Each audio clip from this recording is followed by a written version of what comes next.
Welcome to Indian narrative, जहां हम हर उस कहानी की तह तक जाते हैं जिसे कई लोग नजरअंदाज कर देते हैं।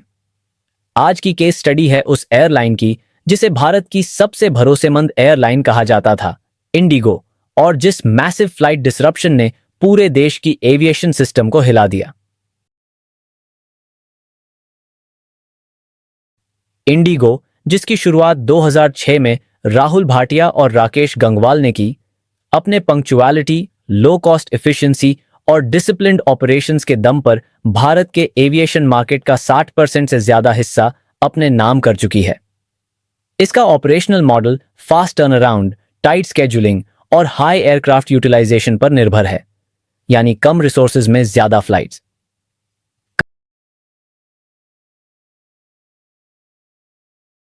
कंपनी का नेतृत्व वर्तमान सीईओ पीटर एल्बर्स कर रहे हैं, जो पहले केएलएम एयरलाइंस के अध्यक्ष रहे हैं और इंडस्ट्री में अपने strict operational discipline, efficiency driven management और नो कॉम्प्रोमाइज सिस्टम्स कंट्रोल के लिए जाने जाते हैं।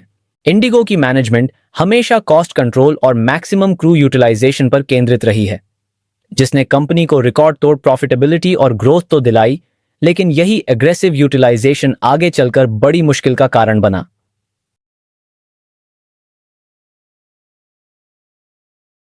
पिछले कई महीनों से डीजीसीए को पायलट्स और कैबिन क्रू से लगातार फैटीग, ओवरवर्क और अनसेफ ड्यूटी आवर स्केड्यूल्स की शिकायतें मिल रही थीं।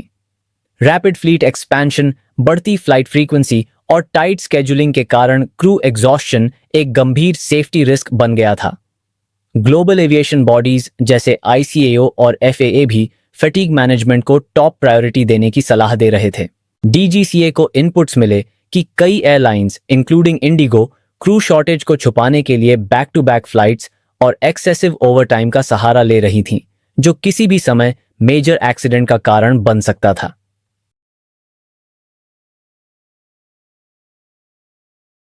इसी वजह से डीजीसीए ने strict duty hour limits, mandatory rest periods, fatigue reporting systems और ट्रांसपेरेंट रोस्टर रूल्स लागू किए, ताकि क्रू की सेफ्टी और पैसेंजर सेफ्टी दोनों सुनिश्चित रहें। लेकिन डीजीसीए के इन नए नियमों का सबसे बड़ा झटका इंडिगो को लगा, क्योंकि उसका पूरा ऑपरेशनल मॉडल ही हाई यूटिलाइजेशन पर बना था। इसी दबाव में अचानक एक ही दिन में सैकड़ों क्रू मेंबर्स ने सिक लीव्स डाल दी, जिसके कारण 80 से 120 फ्लाइट्स या तो डिले हुई या कैंसिल, और भारत के प्रमुख एयरपोर्ट्स पर केओस फैल गया। इसके कारण 1000 से ज्यादा उड़ानें प्रभावित हुईं और फिर कई यात्री परेशान हुए। कोई सिविल सर्विसेज की एग्जाम देने जा रहा था, कोई शादी समारोह में जा रहा था। मामला और दिलचस्प तब बना जब यह डिसरप्शन ठीक उसी समय हुआ जब रूस के राष्ट्रपति व्लादिमीर पुतिन भारत यात्रा पर थे, जिससे कई जियोपॉलिटिकल एनालिस्ट्स ने इसे स्ट्रैटेजिक टाइमिंग बताया। कुछ सर्कल्स में डीप स्टेट या अमेरिकी दखल की बातें भी उठीं, यह कहते हुए कि अमेरिका भारत रूस डिफेंस टाइज पर लंबे समय से दबाव बना रहा है। अब यहां एक और दिलचस्प एंगल सामने आता है, जिसकी चर्चा खुले मंचों पर कम लेकिन स्ट्रैटेजिक सर्कल्स में ज्यादा हो रही है। आप सभी जानते हैं कि ऑपरेशन सिंदूर के बाद भारत की सैन्य क्षमता और जियोपॉलिटिकल कॉन्फिडेंस में जबरदस्त बढ़ोतरी हुई है।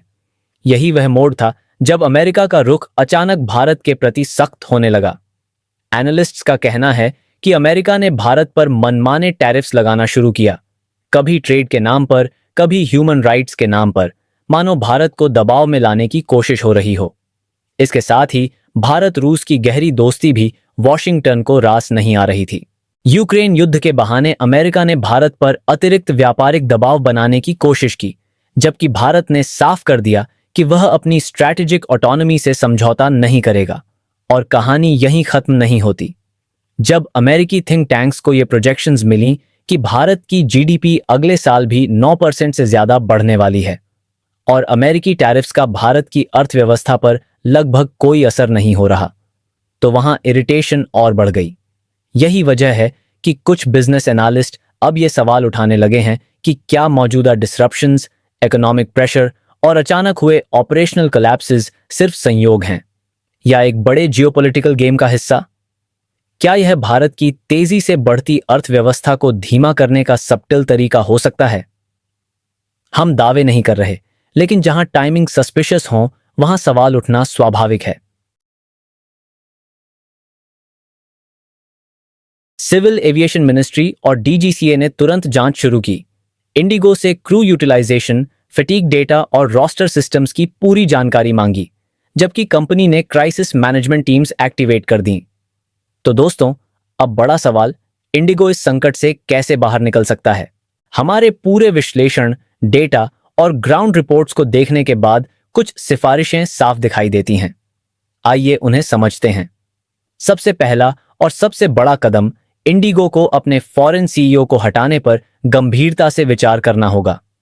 अभी तक जो भी देखने में आया है, उससे लगता है कि क्राइसिस मैनेजमेंट में लीडरशिप पूरी तरह नाकाम रही है। एक सीईओ जो जिम्मेदारी लेने के बजाय मामले को टालता दिखे, वह एविएशन जैसी क्रिटिकल इंडस्ट्री को लंबे समय तक संभाल नहीं सकता। और सबसे महत्वपूर्ण बात, इंडिगो को अब इस बात पर गंभीरता से विचार करना होगा कि क्या एक भारतीय सीईओ लाना ही इस समय सबसे सही कदम होगा, क्योंकि एक भारतीय नेतृत्व वो बातें समझ सकता है, वो भावनाएं पकड़ सकता है और वो जमीनी समस्याएं सुन सकता है जो एक विदेशी सीईओ शायद उतनी गहराई से महसूस न कर पाए। मौजूदा सीईओ पीटर एल्बर्स के साथ सबसे बड़ी दिक्कत यही दिख रही है। वो यात्रियों की असली तकलीफ, ग्राउंड स्टाफ की जलती हुई परेशानियां और इस पूरे संकट का असली पैमाना समझ ही नहीं पा रहे हैं।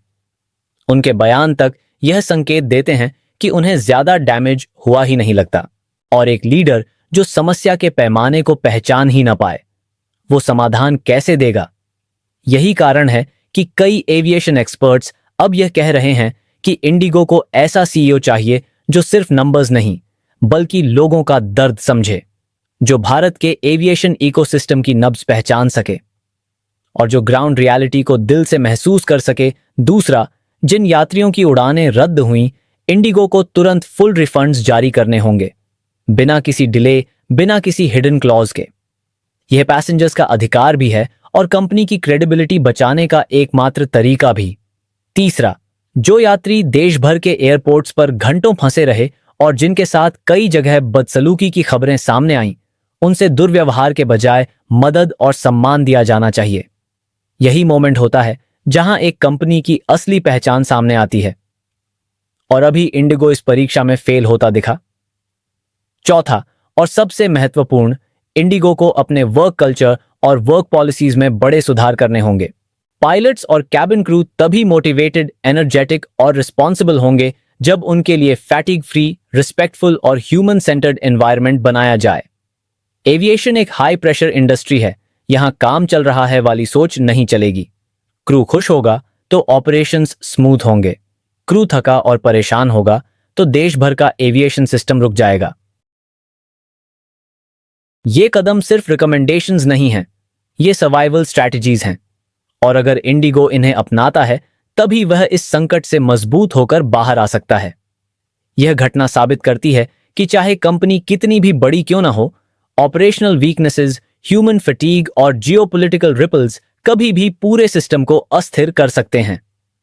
अगर आपको यह डीप डाइव पसंद आया हो तो वीडियो को लाइक करें, चैनल को सब्सक्राइब करें और जुड़े रहें इंडियन नैरेटिव के साथ, जहां हम हर बड़ी घटना के पीछे छुपे सच को सामने लाते हैं।